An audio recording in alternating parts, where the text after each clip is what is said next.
He thought the man was lost, until the man stopped at a locked executive door, lifted a plain badge, and the whole building obeyed him. Quick question before we get into it. Where are you watching from today? Drop your city or state in the comments. And if you believe in dignity, fairness, and real accountability, hit like and subscribe. Because these stories always come back to the truth. The morning rush in Halstead Tower was the polished kind.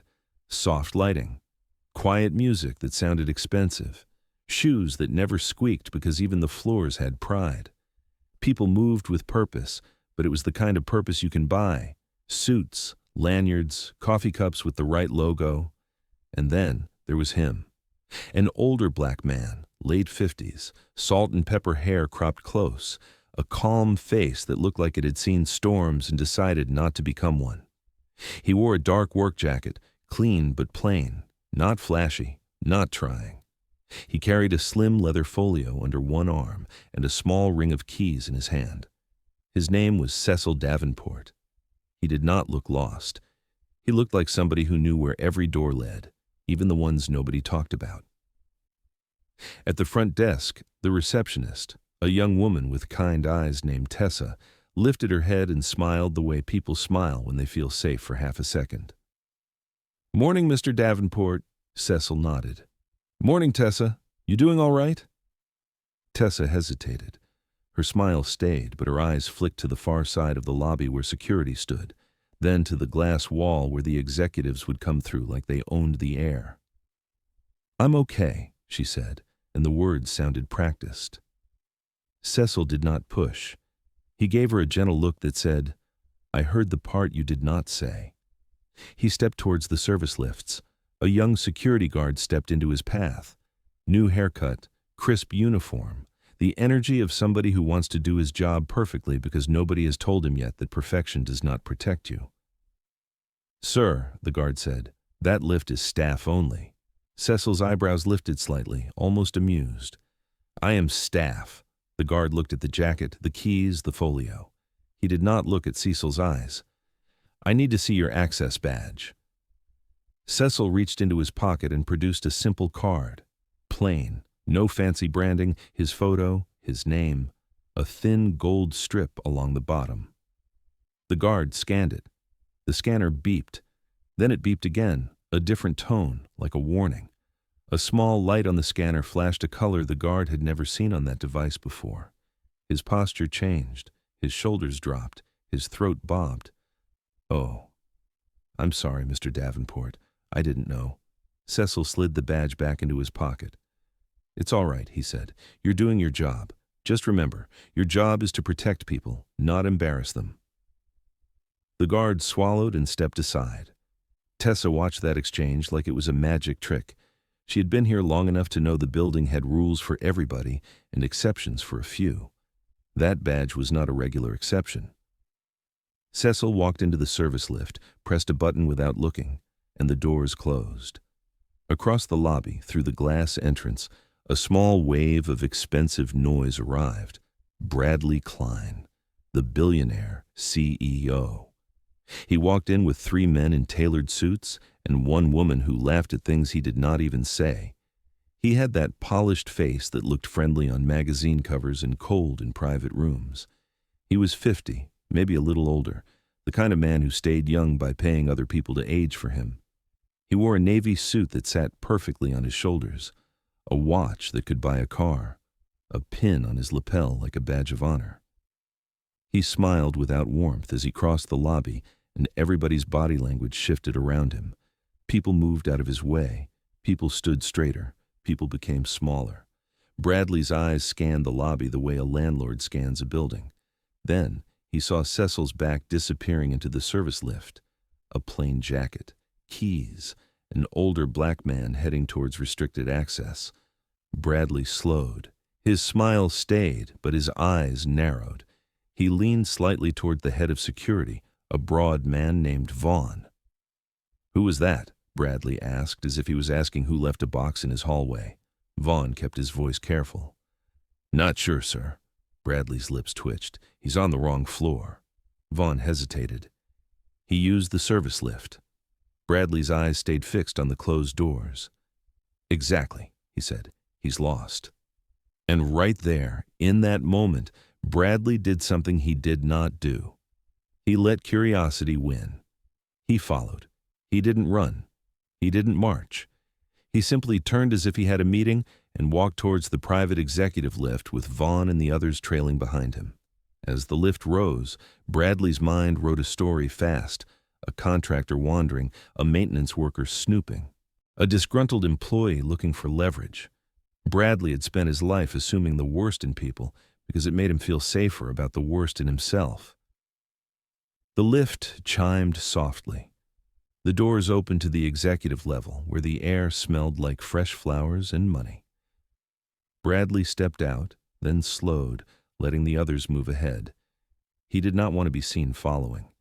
He wanted to catch. Down the corridor, Cecil was walking calmly, like he had been here 1,000 times. He did not glance around like a tourist. He did not hesitate at intersections. He moved straight, steady. Cecil stopped at a wall that held framed photos of former CEOs, men in suits with stiff smiles, a timeline of power. For a second, Cecil stared at one of the frames near the end. An older photo, the building in its early days, a ribbon cutting, faces smiling beside a shiny metal plaque. Bradley frowned.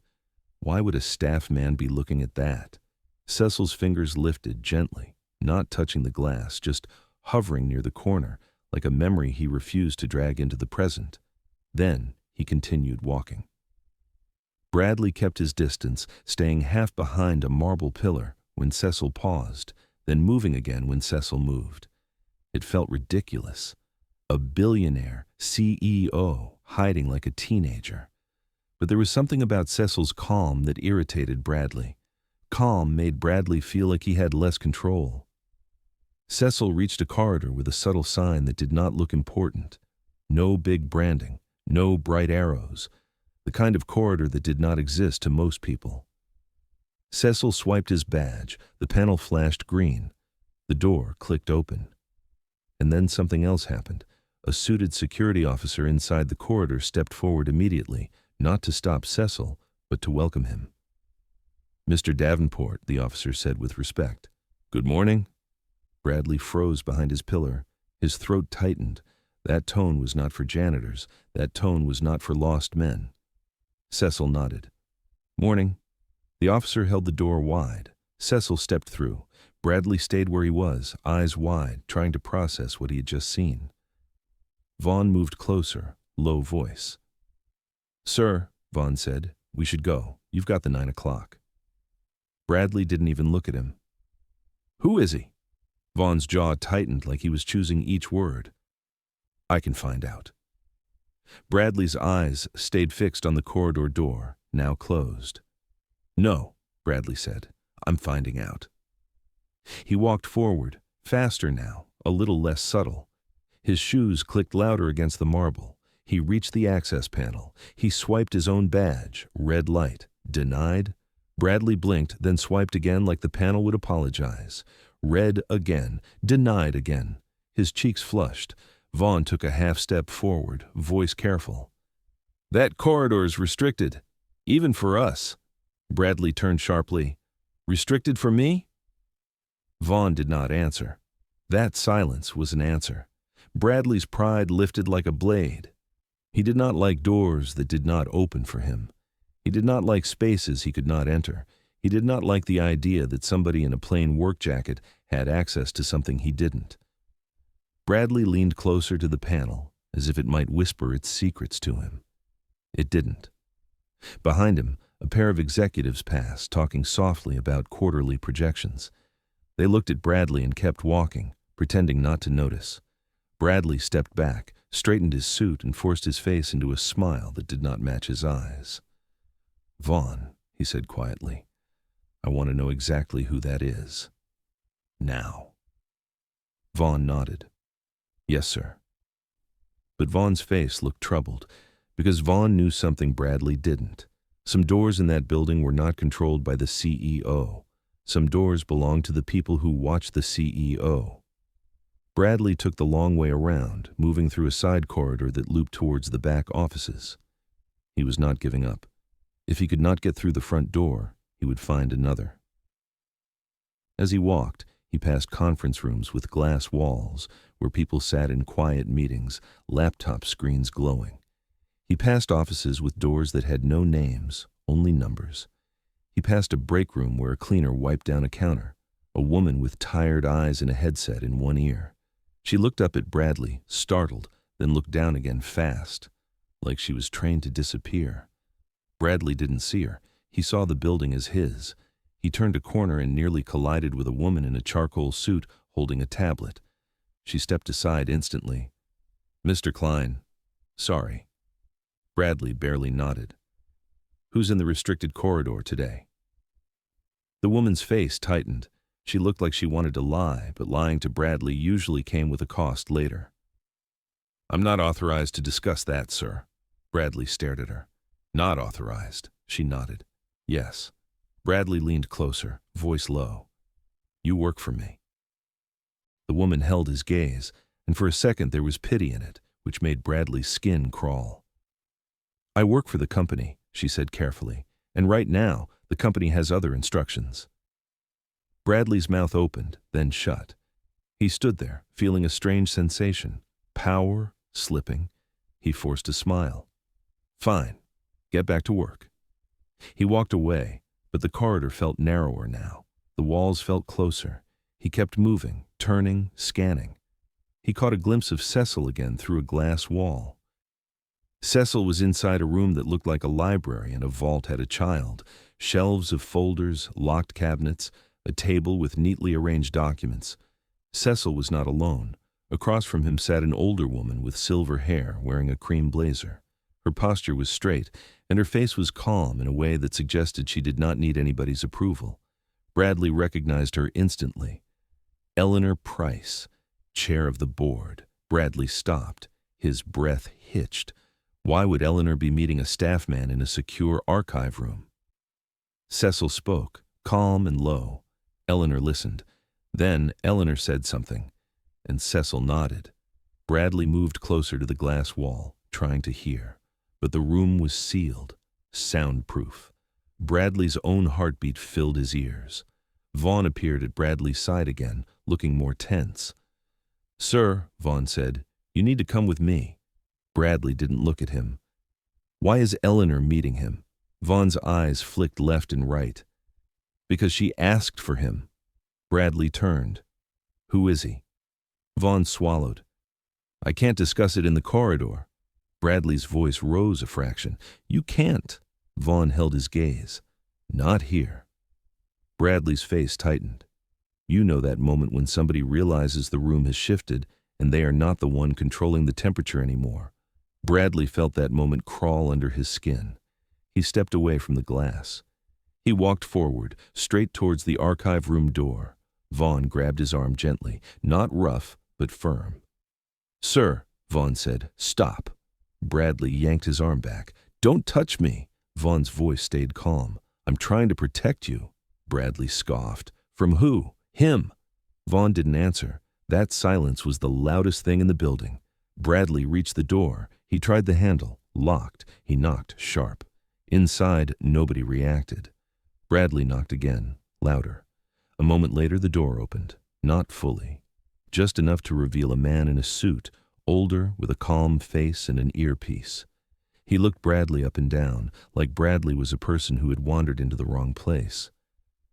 "Mr. Klein," the man said, "you're not scheduled." Bradley stared. "Who are you?" The man's expression didn't change.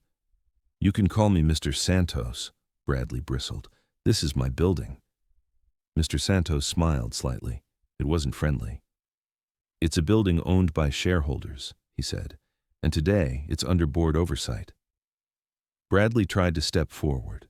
Mr. Santos didn't move, but somehow the doorway still felt blocked.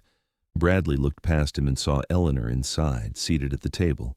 He saw Cecil standing by the shelves, holding the folio open. Cecil glanced up, met Bradley's eyes, and held them calmly. No fear, no apology, just quiet certainty. Eleanor spoke, calm as a judge. "Bradley," she said, "come to the boardroom, now." Bradley blinked. Eleanor, what is this? Eleanor's voice stayed even. A meeting. Bradley laughed, a short sound. With him. Cecil didn't react. Eleanor did not answer the way Bradley wanted. She simply repeated, "Boardroom, now." Bradley's smile faded. He turned sharply and walked away, his suit moving like armor. Vaughn followed, a step behind. Cecil closed his folio, not rushed, not flustered, like this was always going to happen. He nodded once to Eleanor. Then he walked out, and the suited man, Mr. Santos, held the door for him with respect. Bradley watched from down the corridor, trying to act like he hadn't been the one peeking and knocking like a desperate man. Cecil walked towards him. As Cecil passed, he said something softly, without stopping. "You didn't have to follow." Bradley spun. "Excuse me." Cecil paused and turned just enough to look at him. His voice was calm, but it carried weight. "When you assume someone is lost," Cecil said, "you tell on yourself, not on them." Bradley's cheeks flushed. He wanted to lash out. He wanted to remind Cecil who he was. But the corridor felt different now, like the building was listening. Cecil turned and continued walking, heading towards the boardroom with the steady pace of a man who did not need to prove he belonged. Bradley watched him go, and something ugly rose in his chest. Fear, not the fear of danger, the fear of exposure. They entered the boardroom. Long table, soft lights. A wall of windows looking out over the city like the city was an accessory. Around the table sat people Bradley normally commanded, the legal counsel, the CFO, the head of HR, and then people Bradley didn't expect. A man with a neutral face and a small notebook who looked like he had spent his life watching powerful people lie. A woman in a gray suit with a badge clipped to her belt, turned sideways so nobody could read it from far away. Eleanor sat at the head. Cecil stood beside her, not behind her. That was the first blow. Bradley stepped in with a smile he could barely hold. "What's the occasion?" he said, voice light, like this was a surprise party and not a trap. Eleanor gestured to a chair. "Sit," she said. Bradley hesitated. Sitting felt like surrender, but standing felt childish. He sat. Eleanor folded her hands. "Bradley," she said, "this meeting is confidential. The company is under special review." Bradley's smile twitched. "Special review by who?" Eleanor nodded slightly toward Cecil. "By the oversight trustee," she said, "and by outside monitors." Bradley stared at Cecil. "Trustee?" Cecil's voice was calm. "Yes." Bradley laughed again, sharper this time. "This is ridiculous." Eleanor's eyes stayed on Bradley, steady. "You've had multiple complaints," she said. "Workplace misconduct, retaliation, financial irregularities." Bradley shook his head. "I've grown this company. People complain when you demand excellence." Cecil spoke, still calm. "Excellence doesn't require intimidation," he said. "It requires leadership." Bradley leaned forward. "Who are you to lecture me?" Cecil opened the folio and slid a document across the table, not towards Bradley, towards Eleanor. Eleanor glanced down, then looked up again. "This is why he's here," she said. Bradley's eyes darted around the room. He saw it. The CFO avoided eye contact. The head of HR looked pale. The legal counsel's hands were clasped too tight. Bradley's chest tightened. He forced his voice steady. "Eleanor, talk to me. What is this really?" Eleanor's tone stayed composed. "It's accountability," she said, "and we are late." Cecil's voice entered the space like a key turning. "Over the past 12 months, Cecil said, we have tracked a pattern. Staff reporting concerns, staff being moved, staff being threatened with performance plans, staff being quietly pushed out." Bradley scoffed. "A pattern of weak employees." Cecil nodded like he expected that response. "We pulled security access logs," Cecil continued. "We pulled expense reports. We pulled internal approvals. We pulled exit interviews that were never forwarded to the board." Bradley's eyes flicked to Vaughn, who stood near the back wall. Vaughn's face looked tight. Cecil turned slightly, addressing the room. "Bradley used company security resources," Cecil said, "to track and intimidate internal dissent.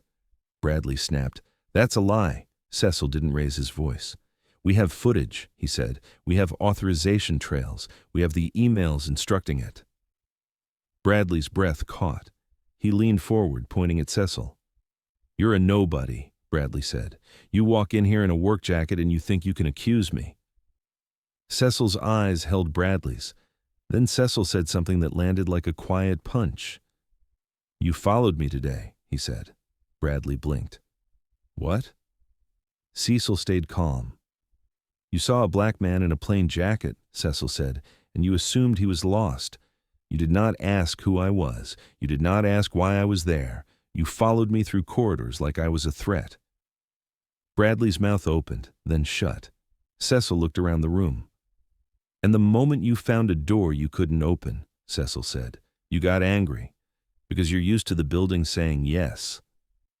Bradley's face flushed. Eleanor's voice cut in, firm.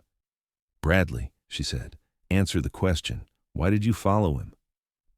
Bradley tried to recover, tried to smile. I was protecting company property, he said. The woman with the badge, the quiet one, spoke for the first time. From what? She asked, voice neutral. Bradley looked at her. Who are you? She glanced at Eleanor, then back at Bradley. Federal Compliance Monitor, she said simply. Bradley's stomach dropped. Cecil continued, steady. Your expense reports show repeated charges routed through a discretionary fund, he said. That fund was approved for client hospitality. It was used for personal travel, personal gifts, and private settlements that were never disclosed to the board. Bradley's eyes darted to the CFO. The CFO stared at his hands. Bradley's voice sharpened. You approved my expenses. The CFO swallowed. Bradley leaned back, realizing what was happening. This was not a conversation. This was a closing door. He turned to Eleanor, voice pleading without wanting to sound like it. Eleanor, he said, you know me. I built this. I protected this company. Eleanor's eyes softened slightly, but her tone did not. You protected yourself, she said. You confused the two. Cecil slid another document across the table. Eleanor looked at it and her expression shifted. Bradley, she said, there's also the matter of the pension restructuring. Bradley blinked. What about it? Cecil spoke. The pension obligation was reduced, he said, through a maneuver that required board notification. That notification did not happen. Bradley's jaw tightened. That's above your pay grade, he snapped. Cecil nodded once. It was above mine, he said, until you put it in my hands. Bradley stared. Cecil continued, calm but precise. I am the oversight trustee appointed by the board on behalf of the pension fund stakeholders, he said. Retired workers, people who gave this company 30 years, people you call costs. Bradley's throat went dry. Cecil's voice stayed steady. I was also hired, Cecil said, as an outside compliance lead to review internal conduct claims. Bradley shook his head like he could shake the truth loose. This is a setup, he said. Eleanor's voice was quiet and final. It's a consequence, she said. The legal counsel cleared his throat, voice strained. Bradley, he said, the board is placing you on immediate administrative leave pending further investigation. Bradley's eyes widened. You can't, he said. Eleanor nodded slowly. We can, she said. And we are. Bradley stood up so fast his chair scraped. This is my company, he said, voice rising. The quiet man with the notebook spoke, gentle but firm. It's a public company, he said. It belongs to shareholders, and the board is acting within its authority. Bradley's breathing quickened. He looked around. Nobody stood up for him, not even the people who used to laugh at his jokes. Because laughter is rented, and rent runs out. Bradley's shoulders sank a fraction. He tried another angle. He looked at Cecil. What do you want? He asked, voice lower now. Cecil's expression didn't change. I want people to stop being afraid to come to work, he said. I want the company to clean its own house, properly, not cosmetically. Bradley swallowed. Cecil continued. We will implement independent reporting, he said. We will restore proper pension oversight. We will review terminations tied to retaliation. We will offer restitution where it is owed. Bradley's eyes narrowed. And if I refuse? The Federal Monitor spoke. Then the company faces escalating enforcement, she said, and you personally face exposure. Bradley's face paled. For the first time, the billionaire looked like a man, not a brand. Eleanor stood. This meeting is over, she said. Bradley, you will hand over your access. Today. Bradley looked at Vaughn, desperate. Vaughn's eyes were sad. I'm sorry, sir, Vaughn said quietly. I have to follow protocol. Bradley's mouth tightened. He pulled his badge from his pocket and slapped it on the table. The sound echoed. Cecil watched him, calm, not gloating. Bradley walked out like he was trying not to crumble. As he passed Cecil, Bradley stopped. He hesitated, like his pride and his survival were fighting in his throat. Then he spoke, barely audible. I thought you were lost, he said. Cecil nodded once. That's the problem, Cecil replied. You thought. Bradley left. The door closed. The room exhaled. Eleanor looked at Cecil. You all right? She asked. Cecil nodded. I'm fine. Eleanor's voice softened. Thank you. Cecil didn't smile, not yet. Thank the people who were brave enough to speak, he said. Later that day, Cecil walked through the building again, but now he did it without shadows following him. People saw him differently, not because his jacket changed, but because the building's posture changed around him. Tessa at reception looked up as Cecil approached. Her eyes were watery. Is it true? She whispered, careful. Is he really gone? Cecil kept his voice gentle. He's not gone, he said. He's just not untouchable. Tessa let out a shaky breath, the kind of breath that comes from years of swallowing words. Thank you, she said. Cecil nodded. You did your part. You stayed kind in a place that tries to train it out of you. As Cecil walked away, he passed the break room again. The cleaner with the headset looked up. Cecil paused. You're doing good work, he told her. She blinked, surprised. Thank you. Cecil nodded. Make sure you're treated like you matter. If you're not, speak up. You'll be heard now. She swallowed, then nodded, like she was holding a new idea carefully in her hands. Out in the corridor, Vaughn caught up to Cecil. Vaughn looked tired. I didn't know, Vaughn said quietly. Cecil glanced at him. You knew enough to be nervous, Vaughn exhaled. I tried to keep it from going too far, Vaughn said. Cecil's voice stayed calm. Sometimes, he said, keeping it from going too far is how it goes too far. Vaughn nodded, shame in his eyes. Cecil softened slightly. Do better from here, Cecil said. That's the point of accountability, not just punishment, change.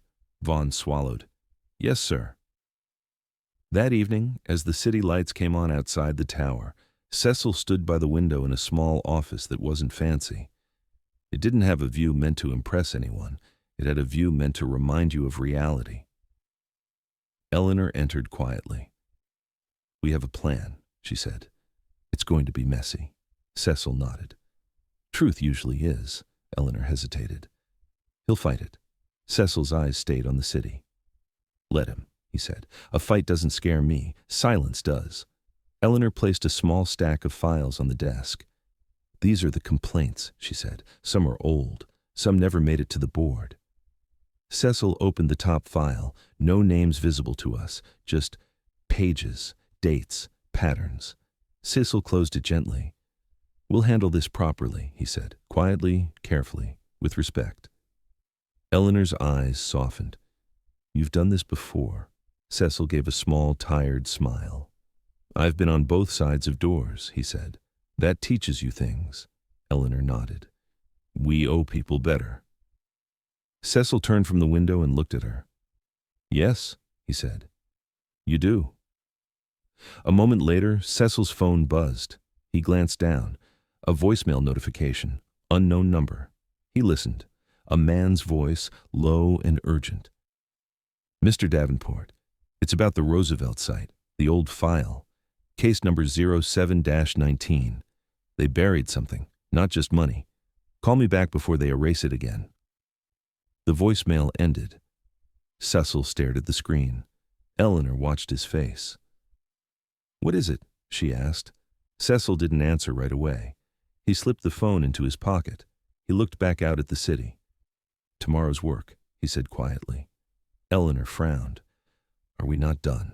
Cecil's voice was soft. "We're never done," he said. "We just decide what we fix first." He picked up his folio, adjusted it under his arm, and moved towards the door. Before he left, he paused and looked back at Eleanor. "And Eleanor," he said. "Yes," she replied. Cecil's eyes were steady. "Next time you see someone in a plain jacket," he said, "don't ask if they belong." Eleanor nodded slowly. "Ask what they know," Cecil finished. He left the office. The corridor lights hummed. Somewhere downstairs, people were going home lighter than they arrived, not because their lives were perfect, but because, for the first time in a long time, the building felt like it might finally tell the truth. And if you've ever been judged by how you look, by what you wear, by the way you speak, I want you to comment one word: seen. Because you are. And here's the lesson to carry with you into tomorrow. Power's not always loud. It's not always wearing a suit. Sometimes real power is quiet, patient, and prepared. Sometimes the person you assume is lost is the person holding the map. And the moment you follow them out of arrogance, you might walk straight into accountability. If you want part 2, tell me this in the comments. Do you think that Roosevelt File is about money or something worse? And if this story moved you, hit like, subscribe, and share it with someone who needs to remember this. Dignity matters, fairness matters, and real accountability always finds its way through the door.